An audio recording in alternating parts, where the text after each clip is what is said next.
I've lost count of how many times I've read Nintendo fans begging Nintendo for a new F-Zero announcement minutes before a Nintendo Direct. The last time we got anything remotely close to an F-Zero announcement from Nintendo was an F-Zero minigame for Nintendo Land. In response, German developer Shin'en Multimedia has taken it upon themselves to create their own spiritual successor in the form of Fast Racing Neo for the Wii U. Fast Racing Neo takes inspirations from many futuristic racers like the F-Zero and the Wipeout series. This isn't the first futuristic racer from Shin'en, however. They've actually released their own WiiWare title in the same series called Fast Racing League. Fast Racing Neo is a $15 indie racing game that will challenge you to the core. There's a total of 16 courses and 10 vehicles. The courses are all distinct looking, something I really appreciated because Shin'en could have easily chipped out on reusing resources for the new tracks, but instead every track feels different from the other. The vehicles range from different fictional manufacturers around the world, each varying in different top speeds, acceleration, and weight. Sadly, there's no option to see how these attributes affect the handling of each vehicle, so it's really best for you to just try each one and find your favorite. Upon entering a race, you'll immediately notice the beautiful visuals Fast Racing Neo has to offer. The beautiful textures and the way the sunlight hits your vehicle at just the right spot, creating a lens flare, all looks extraordinary. This is definitely a contender for one of the most beautiful looking games on Nintendo's console. The variation in all the tracks in combination with the visuals will take you on beautiful looking worlds traveling through lava-filled mountains, underwater tunnels, or even asteroid-filled space tracks. Along with the beautiful visuals, the game runs at a buttery smooth 60 frames per second. Oftentimes courses will have weather effects like snow, rain, or dust that will distort your view during a race, but boy do they look good. Now instead of creating a rush story mode for the game, Shin'en went with the arcade route and let you quickly jump into a race without cramming in some sort of unnecessary story, something I really appreciated. Gameplay will feel very similar to fans of the inspired series I've mentioned before. Small orbs scattered across the tracks will fill up your racer's boost gauge that will then be used to speed up your vehicle. Also around the map you'll find little boost pads that are either blue or orange. As the player you can switch the color of your vehicle between blue and orange in order to correspond with the matching boost pads.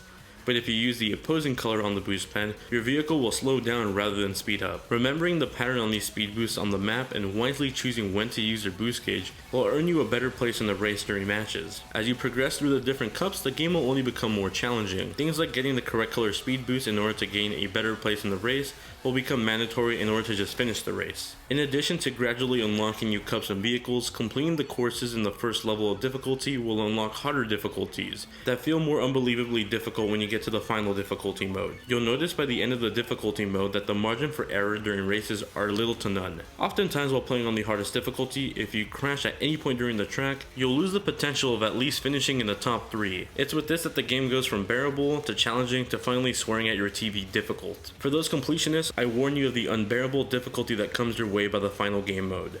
When you unlock the third difficulty, you'll also earn new tracks in the hero mode by completing the cups in the hypersonic mode. Hero mode plays very much like the F-Zero games, where now instead of having just a boost gauge, you also have a shield gauge that combines with your boost gauge. If at any time your speed or shield gauge drops to 0 and you hit some sort of object on the track, your vehicle will explode, immediately forcing you to restart the race. There's also a time attack mode where you can try to beat your or your friend's best times on the track. There's even an option to race against the developer's track times if you ever feel so bold enough. Fast Racing Neo also features a multiplayer mode. You're able to race with a total of 4 players via local split screen. If you have 2 players racing at once, you'll maintain a smooth 60 frames per second with only a drop in the visuals by a tiny bit.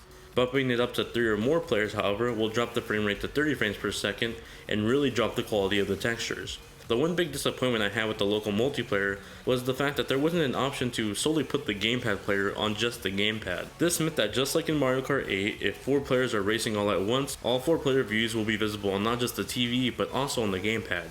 I wish they would have made some sort of feature where 2 people can be on the TV and just 1 person on the gamepad. Aside from the local multiplayer, you can also race online with people on your friends list or in random matchmaking. Sadly, during my time with the game before it was publicly released, I couldn't find a race online, most likely due to the small number of review copies out there. The multiplayer essentially works like Mario Kart 8 though. You would vote for your favorite track, and the track voted the most would have a higher chance of being picked. I can't fairly judge the quality of the online multiplayer, but check in the comment section below where I'll update the status of the online mode once it goes public. Ultimately, Fast Racing Neo is an impressive game. It's beautiful and it really does feel like a taste of a modern F-Zero game.